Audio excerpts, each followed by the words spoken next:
নমস্কাৰ। যোৱাকালি সন্মানীয় শিক্ষামন্ত্ৰী মহোদয়ে সামাজিক মাধ্যম যোগে জনালে যে জিটি আৰু পিজিটিৰ কাৰণে দ্বিতীয়খন ভেৰিফিকেশ্যনৰ তালিকা প্ৰকাশ পাব। অৰ্থাৎ এতিয়া যিহেতু পিজিটিৰখিনি ইতিমধ্যেই ভেৰিফিকেশ্যন হৈ গৈছে, ভেৰিফিকেশ্যনত বিভিন্ন কাৰণত প্ৰাৰ্থীৰ তেওঁলোকৰ বহুতৰ ৰিজেক্ট হৈছে। তাৰ ভিতৰত ধৰি লওক আপোনাৰ বহুখিনি এপিয়াৰিং কেণ্ডিডেট আছিলে, যিসকলৰ মাষ্টাৰ্ছ ডিগ্ৰী এডভাৰটাইজমেণ্টৰ সময়ত কমপ্লিট হোৱা নাছিল, বা বি এডৰ ক্ষেত্ৰতো বহুতৰ তেনেকুৱা ফাইনেল এক্সাম হোৱা নাছিল, কিন্তু তেওঁলোকে এপ্লাই কৰিছিল।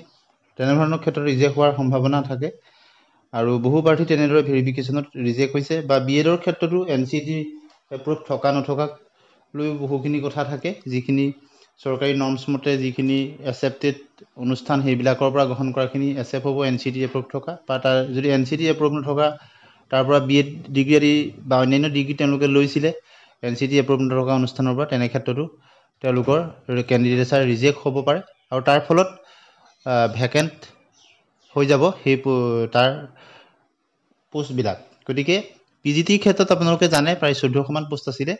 তাৰ শিক্ষামন্ত্ৰী মহোদয়ে তেওঁ মন্তব্য কৰিছিলে যে প্ৰায় 1000ৰ ঘৰতহে পোষ্টৰ কাৰণে তেওঁলোকে কেণ্ডিডেট পাইছে। গতিকে বাকী থকা প্ৰায় 300ৰ ওচৰা-ওচৰি প্ৰাৰ্থী, 290 বা 200+ প্ৰাৰ্থী, 300ৰ তলত প্ৰাৰ্থী তেওঁলোকে প্ৰাৰ্থী পোৱা নাছিল। অৰ্থাৎ তেওঁলোকৰ বিভিন্ন কাৰণত সেই প্ৰাৰ্থীসমূহ ৰিজেক্ট হৈছিল বা কেণ্ডিডেট পোৱা নাছিল। তেনে ক্ষেত্ৰত পৰৱৰ্তী সময়ত যিসকলৰ কিছু পইণ্টৰ কাৰণে বা তেওঁলোকৰ ক্ষেত্ৰত তেওঁলোকৰ নম্বৰ নাপালে, তেওঁলোকৰ নাম নাহিল, কাট অফ স্পৰ্শ কৰিব নোৱাৰিলে, তাৰ ক্ষেত্ৰত ছেকেণ্ড ভেৰিফিকেশ্যন হ'ব বুলি তেওঁ জনাইছে। ঠিক একেদৰে গ্ৰেজুৱেট টিচাৰৰ ভেৰিফিকেশ্যনবিলাক আৰম্ভ হ'ব। সেই ভেৰিফিকেশ্যনতো বহু প্ৰাৰ্থী তেনেকুৱা এপিয়াৰিঙে হওক বা অন্যান্য তেওঁলোকৰ অসুবিধা থাকিলে, যদি এডভাৰটাইজমেণ্টৰ নৰ্মছ ফুলফিল কৰিব নোৱাৰে, তেতিয়াহ'লে তেওঁলোকৰ ভেৰিফিকেশ্যনত হয়তো ৰিজেক্ট হ'ব পাৰে বা হোৱাৰ সম্ভাৱনা থাকিব। আৰু তেনেদৰে যিবিলাক পুনৰ পোষ্ট খালী থাকি যাব, গতিকে কেটেগৰী অনুযায়ী graduate teacher arts, science, maths এনেদৰে বা সংস্কৃতক আদি কৰি সেইবিলাকৰ ক্ষেত্ৰতো পৰৱৰ্তী সময়ত ছেকেণ্ড ভেৰিফিকেশ্যনৰ কাৰণে, ডকুমেণ্ট ভেৰিফিকেশ্যনৰ কাৰণে মাতিব। গতিকে এতিয়া আমি আলোচনা কৰিম, যিহেতু পিজিটিৰখিনি ইতিমধ্যে হৈ গৈছে, ছাবজেক্ট অনুযায়ী কেনেধৰণৰ হ'ব পাৰে। কিছুমান ছাবজেক্ট যিবিলাক একাউণ্টেঞ্চিৰ নিচিনা ছাবজেক্টত য'ত পোষ্ট একেবাৰে কম, তাত হয়তো ৰিজেক্ট নহ'বও পাৰে, হ'লেও একজন বা এটা বা দুটা তেনেকুৱা ধৰণৰ হ'ব পাৰে। সেইবিলাকৰ ক্ষেত্ৰত পইণ্টৰ কাৰণে 0.25ৰ কাৰণে যিবিলাকে পোৱা নাছিল, তেনেকুৱা এজন দুজন প্ৰাৰ্থী অন্তৰ্ভুক্ত তাত হ'ব পাৰে। কিন্তু আছামিজ আৰু এডভান্স আছামিজত 490+ পোষ্ট আছিলে, আৰু যিসকল চিলেক্ট হৈছিলে তেওঁলোকৰ বহুতৰে আছামিজ আৰু এডভান্স আছামিজ দুয়োটাতে তেওঁলোকৰ নাম আহিছিল। গতিকে যদি এডভান্স আছামিজ আৰু আছামিজ দুয়োটা অভাৰলেপ হৈ আছিলে, তেতিয়াহ'লে এডভান্স আছামিজৰ 115টা পোষ্ট আছিলে। গতিকে সেইখিনিৰ ক্ষেত্ৰতো বহুখিনি পোষ্ট খালী হ'ব। বা ৰিজেক্ট যদি হৈছে, ৰিজেক্টটো অন্ততঃ 40-50জন যদি হয়, অৰ্থাৎ 100+ পোষ্ট পুনৰ ওলাই আহিব পাৰে। কিন্তু এডভান্স আছামিজ আৰু আছামিজৰ পোষ্টখিনি অভাৰলেপ হৈ আছেনে নে সকলো পোষ্টৰ কাৰণেই ভেৰিফিকেশ্যনত মাতিছিল, সেই কথাটো কিন্তু স্পষ্ট নহয়। কিন্তু যিবিলাক চিলেক্ট হৈছিলে ডকুমেণ্ট ভেৰিফিকেশ্যনৰ কাৰণে, তেওঁলোকৰ যিসকলে দুয়োটাতে এপ্লাই কৰিছিলে, তেওঁলোকৰ দুয়োটাৰ নামেই আছিলে তাত। অৰ্থাৎ আছামিজ, এডভান্স আছামিজ দুয়োটাতে তেওঁলোকে ভেৰিফাই কৰি আহিছিলে। গতিকে পৰৱৰ্তী সময়ত এই কথাখিনি গম পোৱা যাব। আৰু আছামিজ, এডভান্স আছামিজতো বহুত প্ৰাৰ্থী তেনেদৰে তেওঁলোকৰ একেধৰণৰ কাৰণতে, যিহেতু পোষ্ট বেছি, বহু প্ৰাৰ্থী তেনেকৈ ৰিজেক্ট হৈছিল।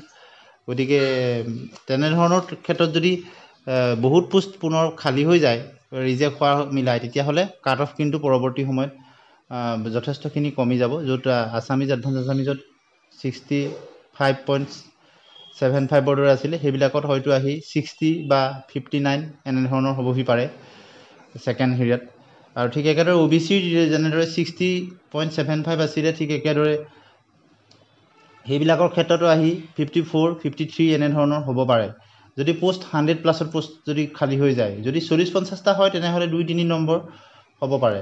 গতিকে এতিয়া প্ৰকৃত কথাটো এতিয়া আমি ক'ব নোৱাৰিম একচুৱেল কিমান পোষ্ট ৰিজেক্ট হৈছে বা কিমান পোষ্ট পুনৰ ওলাইছে, তেনেদৰে তাৰ ওপৰতহে নিৰ্ভৰ কৰিব। কিন্তু আছামিজ, এডভান্স আছামিজৰ ক্ষেত্ৰত যথেষ্টখিনি নম্বৰ কমি যাব, আৰু কিমান পোষ্ট ওলাই গৈছে ৰিজেকশ্যন বা অন্যান্য কাৰণত, তাৰ পাছতহে গম পোৱা যাব। কিন্তু তথাপিতো যদি সৰহসংখ্যক 100+ আহে, তেনেহ'লে কিন্তু আপোনালোকে চাব ছেকেণ্ড প্ৰভিজনেল ভেৰিফিকেশ্যনৰ কাৰণে জেনেৰেলৰ ক্ষেত্ৰত 60 তললৈ আহি যোৱাৰ সম্ভাৱনা আছে আনৰিজাৰ্ভৰ ক্ষেত্ৰত অৰ্থাৎ 58 59 থকা সকলো আনৰিজাৰ্ভৰ ক্ষেত্ৰত আহি যাব যদি 100+ পোষ্ট ওলাই যায় যদি 40-50টা হয় তেতিয়াহ'লে 60 মানলৈ আহিব ঠিক একেদৰে যদি OBC MOBCৰ ক্ষেত্ৰত তেনেদৰে যদি 40-50টা হয় তেতিয়াহ'লে 56 57 মানলৈকে থকাখিনি নাম হয়তো আহি যাব আৰু যদি 100+ হয় তেনেহ'লে 53 52 এনে বা 50 তেনে 52 53 থকা সকলৰ নাম আহি যাব 100+ যদি হয় ঠিক একেদৰে SC ক্ষেত্ৰতো তেনেদৰে 45+ থকা সকলৰো আহি যাব ST প্লেন্সৰ ক্ষেত্ৰতো বহুত কমি হৈছে বা PWD ক্ষেত্ৰতো বহুত কমি হৈছে সেইবিলাকতো 5-6 নম্বৰ ডিফাৰেন্সত আহি যোৱাৰ সম্ভাৱনা আছে কিন্তু এই সকলোখিনি নিৰ্ভৰ কৰিব কিমান পোষ্ট পুনৰ খালী হৈ গৈছে অৰ্থাৎ ৰিজেক্ট হোৱাৰ বা অন্যান্য কাৰণৰ ফলত সেইখিনিৰ ওপৰতহে নিৰ্ভৰ কৰিব আৰু যিবিলাক কেটেগৰীত ধৰি লওক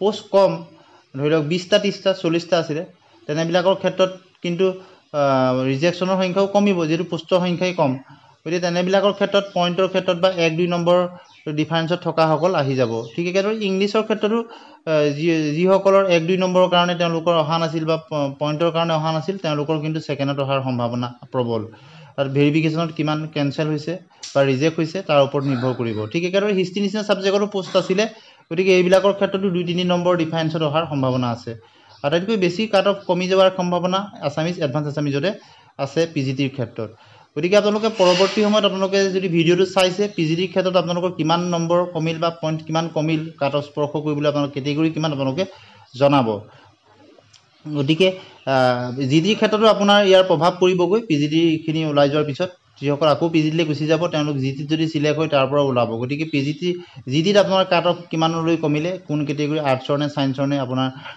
মেথছৰ আপোনালোকে জনাব এই সকলোখিনি চাই পৰৱৰ্তী সময়ত আমি আপোনালোকৰ কমেণ্টৰ ওপৰত ভিত্তি কৰি আৰু বিভিন্ন ধৰণৰ পুলবিলাকৰ ওপৰত ভিত্তি কৰি আমি পৰৱৰ্তী সময়ত পূৰ্ণাংগভাৱে এটা আপোনালোকৰ ছাবজেক্ট ৱাইজ PGTৰ কাৰণে আৰু GDৰ কাৰণে কেটেগৰী ৱাইজ আমি কিছু ভিডিঅ' আপোনালোকলৈ দিবলৈ চেষ্টা কৰিম আজি ভিডিঅ'টোত আমি ইমানখিনি তথ্য আপোনালোকলৈ আগবঢ়ালোঁ আপোনালোকে আপোনালোকৰ মতামত কমেণ্ট ছেকশ্যনত জনাব কিন্তু কিমান তললৈকে কাট অফ আৰু নামি আহিব তাৰ সম্পূৰ্ণ নিৰ্ভৰ কৰিব কোন কেটেগৰীত কিমান পোষ্ট ৰিজেক্ট হ'ল বা তেওঁলোকৰ কেনচেল হ'ল বা অন্যান্য কাৰণত পুনৰ খালী হৈ গ'ল তেনে তাৰ ওপৰতে নিৰ্ভৰ কৰিব কিমান তললৈকে নামিব গতিকে আপোনালোকে আপোনালোকৰ মতামত জনাব আজিলৈ ভিডিঅ'টো ইমানতে সামৰণি মাৰিছোঁ এনেধৰণৰ খবৰৰ কাৰণে